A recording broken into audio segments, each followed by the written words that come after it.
Kita buka ya, bismillah. Alhamdulillah wassalatu wassalam ala rasulullah amma ba'd. Kita melanjutkan lagi pembahasan kitab Tauhid, Ustaz. Yang lalu kan masih sekitar makna akidah secara syar'i yang terbagi menjadi dua, yaitu i'tiqadiyah dan amaliyah. Sekarang kita masuk ke yang amaliyah, Ustaz. Tafadhol, Deka mau baca tuh, Ustaz.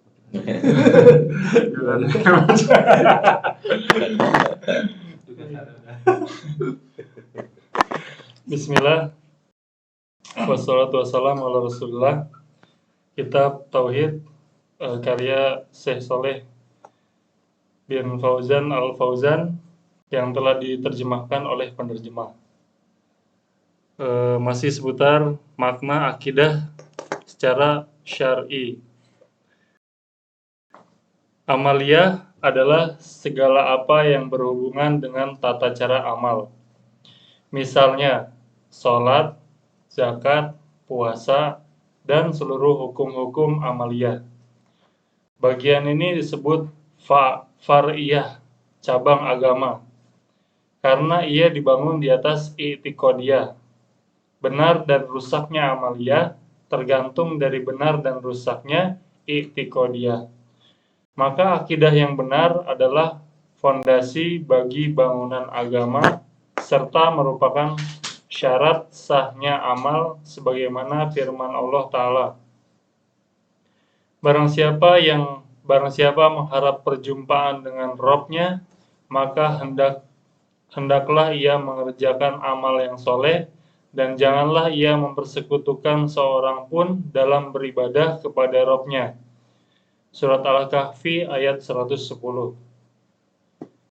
Dan sesungguhnya telah diwahyukan kepadamu dan kepada nabi-nabi sebelummu, jika kamu mempersekutukan Allah, niscaya akan hapuslah amalmu, dan tentulah kamu termasuk orang-orang yang merugi. Surat Az-Zumar ayat 65. Maka sembahlah Allah dengan memurnikan ketaatan kepadanya. Ingatlah, hanya kepunyaan Allah lah agama yang bersih dari syirik. Surat Az-Zumar ayat 2 dan 3. Ayat-ayat di atas dan yang senada yang jumlahnya banyak menunjukkan bahwa segala amal tidak diterima jika tidak bersih dari syirik. Karena itulah hal pertama yang didakwahkan para rasul kepada umatnya adalah menyembah Allah semata dan meninggalkan segala yang dituhankan selain Dia. Sebagaimana firman-Nya, dan sesungguhnya kami telah mengutus Rasul pada tiap-tiap umat untuk menyerukan, beribadahlah kepada Allah saja dan jauhilah togut itu. Quran Surat An-Nahl ayat 36. Setiap Rasul selalu mengucapkan pada awal dakwahnya, beribadahlah kepada Allah, sekali-kali tidak ada ilah bagimu selain Allah. Surat Al-A'raf ayat 59, 65, ayat 73, dan ayat 85. Ya, kita coba bahas.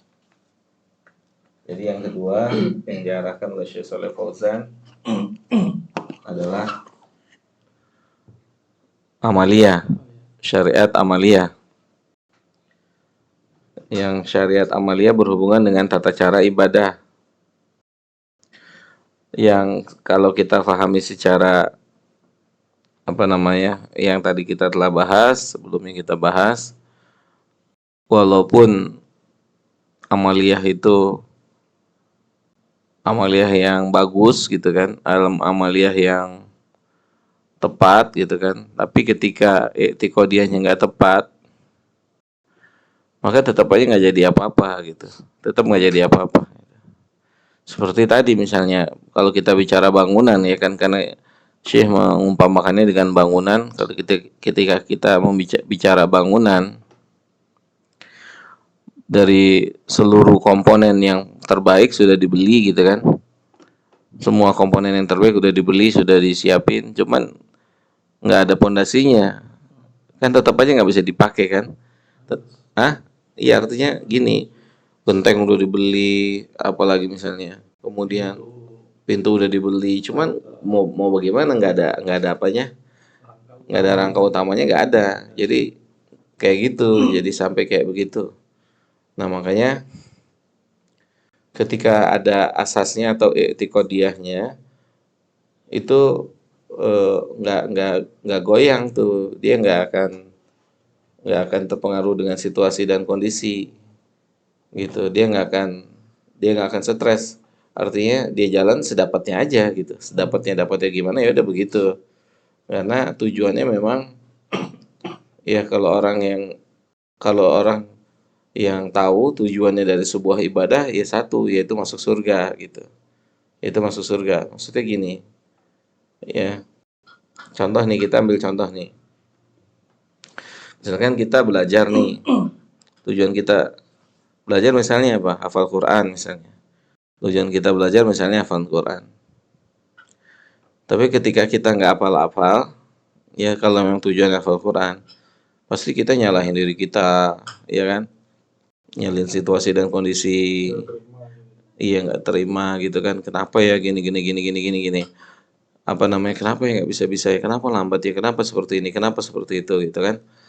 Karena tujuan tertingginya adalah hafal Quran.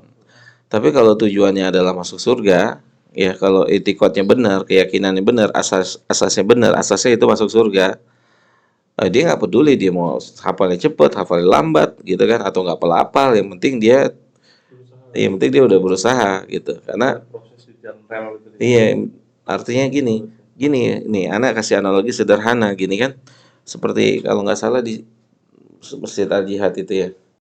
Misalkan ketika antum tujuannya mana? Bandung misalkan. Ketika antum sudah Bandung, antum akan lanjutin perjalanan nggak? Kan nggak. Karena antum udah sampai. Tapi kalau tujuan antum Surabaya, pasti di Bandung nggak akan lama-lama gitu kan. Paling cuma makan, istirahat sebentar, akan lanjutkan perjalanan lagi karena tujuan antum adalah Surabaya. Gitu. Sama seperti ini, etikot. Kalau tujuannya surga, ya mau di Bandung nanti makannya ada apa aja ya udah nggak ada masalah. Yang penting di Surabayanya enak kan gitu. Paham nggak ilustrasinya? Ya kan? Kita di Bandung nih ke rest area gitu kan. Makanya kita menyari yang enak-enak, yang kita suka, susah gitu kan. Susah ya. Ya sedapatnya aja gitu ya, dapatnya nasi. Pokoknya sedapat-dapatnya aja lah gitu. Yang penting nanti di Surabaya udah disiapin yang enak-enak, udah disiapin tuh ya kan. Hah? Gitu. Paham nggak tuh ilustrasi ini? Jadi selama proses itu ya dia nggak peduli mau gimana. Yang penting nanti pulangnya begitu sampai Surabaya udah disebutin tuh nama menu-menunya, masya Allah gitu kan, menu-menu yang 4 sehat 5 sempurna kan gitu kan. Paham ya? Ini kalau antum tahu, mengerti tentang asas ini, ya antum nggak peduli dengan proses gitu. Maksudnya nggak peduli dengan proses, apapun yang terjadi antum nggak peduli karena tujuan antum adalah masuk surga. Gitu. Tujuannya adalah masuk surga. Mau orang komentarnya gimana, kayak mau positif, kayak mau negatif, kayak emang nggak peduli. Dalam artian karena memang tujuannya masuk surga. Gitu. Tujuannya masuk surga. Yang penting nanti pas sampai di sana, sampai di surga semuanya disiapin gitu kan. Ini penting, inilah yang akan membuat seorang bisa istiqomah gitu. Gitu, seorang bisa istiqomah gitu. Antum pasti akan ngeluh kalau tujuannya salah gitu ya. Gitu, tujuannya salah tuh pasti akan ngeluh gitu. Tapi kalau tujuannya benar ya, tujuannya benar, asasnya benar gitu kan, maka akan disampaikan kepada tujuan dengan asas itu. Ustaz, di sini kan kalau Ana lihat ya. Pakai dulu. Oh iya. Ini di sini Ana kan perhatikan ada surat-surat yang berkaitan ya, dibawakan ya. Kalau Ana perhatikan di sini ada kata yang sama nih, syirik atau mempersekutukan. Iya. Nah, itu maksudnya apa, Ustaz? Maksudnya gini, kalau kita tadi kan Ustaz mengumpamakan kita perjalanan mau ke Surabaya. Ada ke Bandung ya kan. Nah, syirik itu ibaratnya tuh kita mampir gitu ya. Berarti salah nih, nggak nyampe tujuan. Itu gimana, Ustaz? Korelasinya. Oh iya. Jadi yang pakai sih. Apa-apa insyaallah. Jadi ini kan kalau ini kan amalnya udah ada ya. Iya nggak? Ini amal-amalnya udah ada nih. Tuh, orang ini udah beramal nih, udah amal soleh gitu, udah puasa, udah sholat, udah zakat, udah beramal. Cuman ternyata Allah ingetin nih, kalau ada kesyirikan, maka amal itu Allah hapus kan gitu kan, dihapus nih. Ya Allah hapus, Allah akan hapuskan gitu kan. La yahbatana amaluka wala takunanna minal khasirin. Ya tadi kalau kita kan apa namanya Bandung gitu ya, artinya eh, karena tujuannya adalah di Bandung gitu kan, maka nggak akan sampai Surabaya. Nah ketika kita belajar tujuannya tadi misalkan cuma hafal Quran, ya udah kita nggak dapat surganya gitu. Paham kan tuh?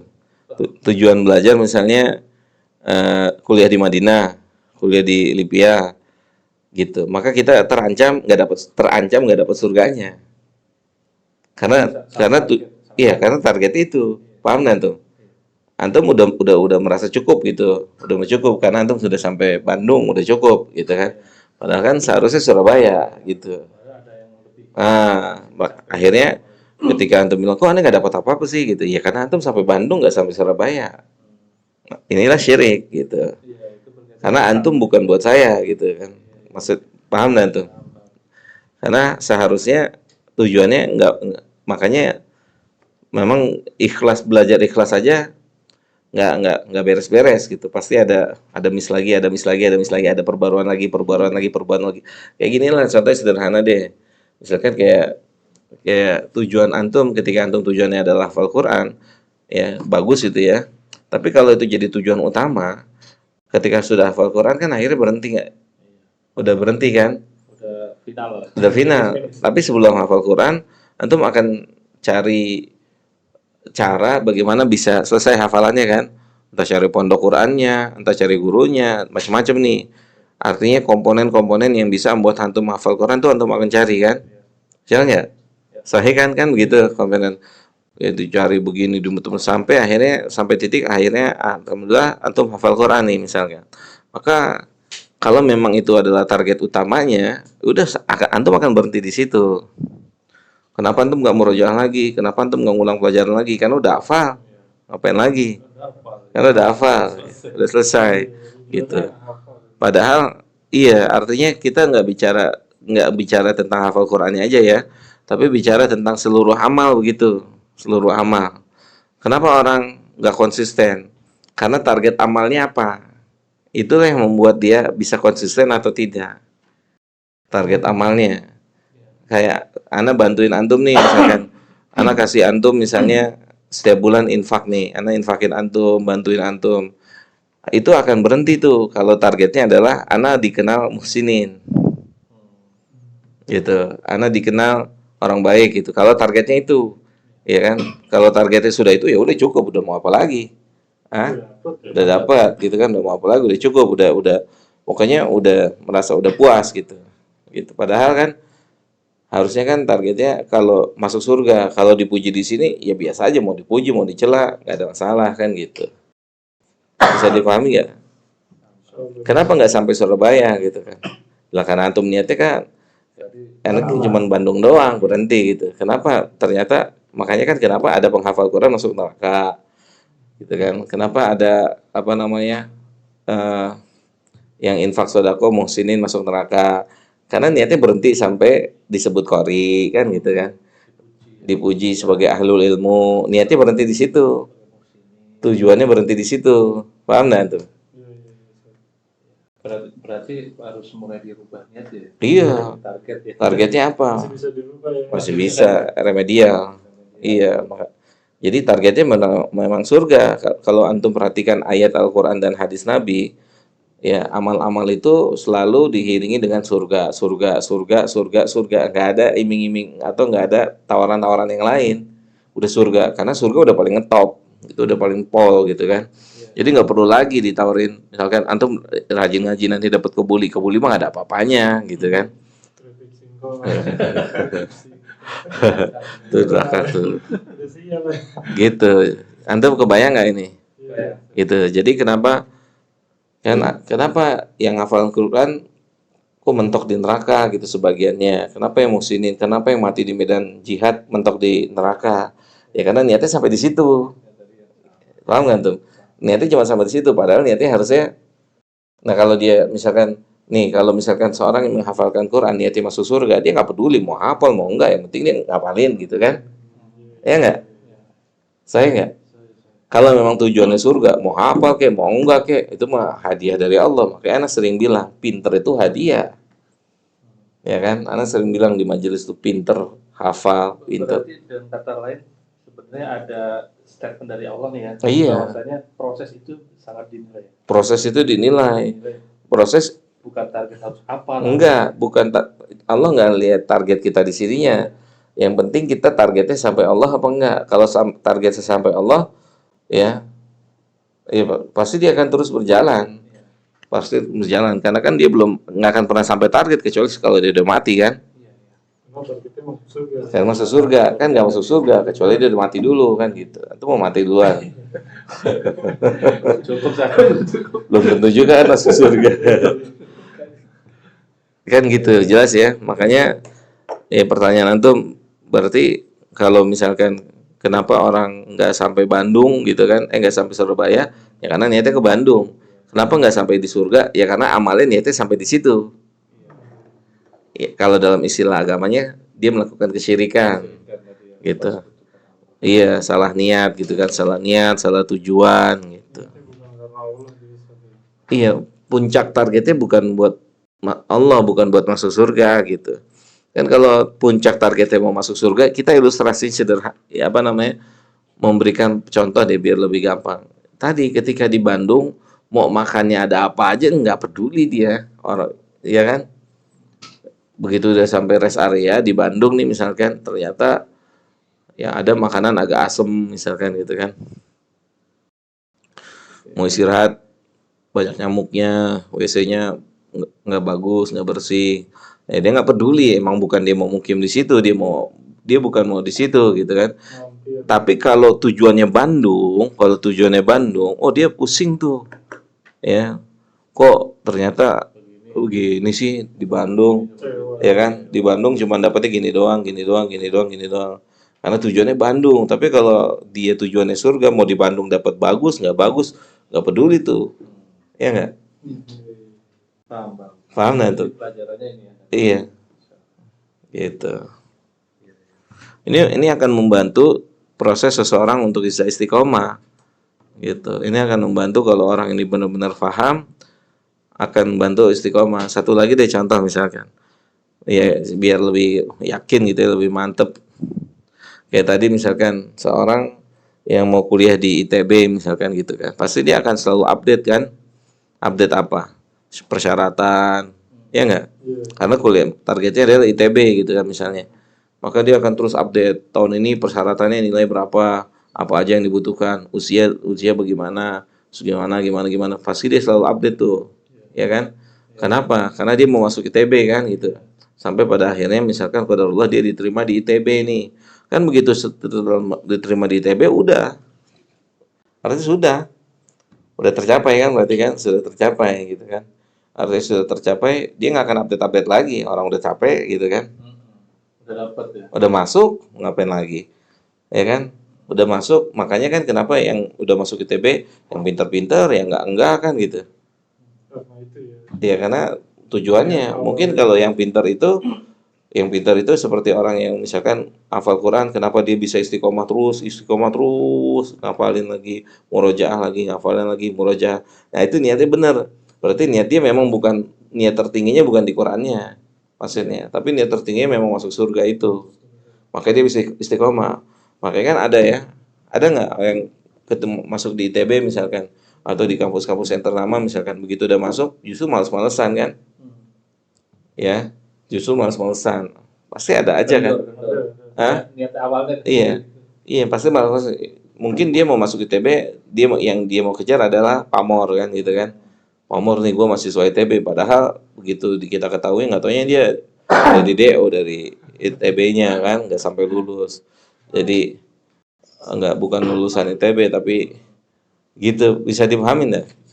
Begitu udah masuk ITB nilainya misalkan paling jelek gitu kan, misalnya nilainya paling bawah misalkan, bahkan selalu ya begitu deh kurang lebih gitu. Kenapa? Karena targetnya masuk ITB untuk membanggakan dirinya sebagai mahasiswa ITB gitu.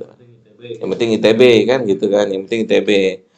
Nyatanya begitu lulus dari ITB nggak bisa kerja kemana-mana, ya kan?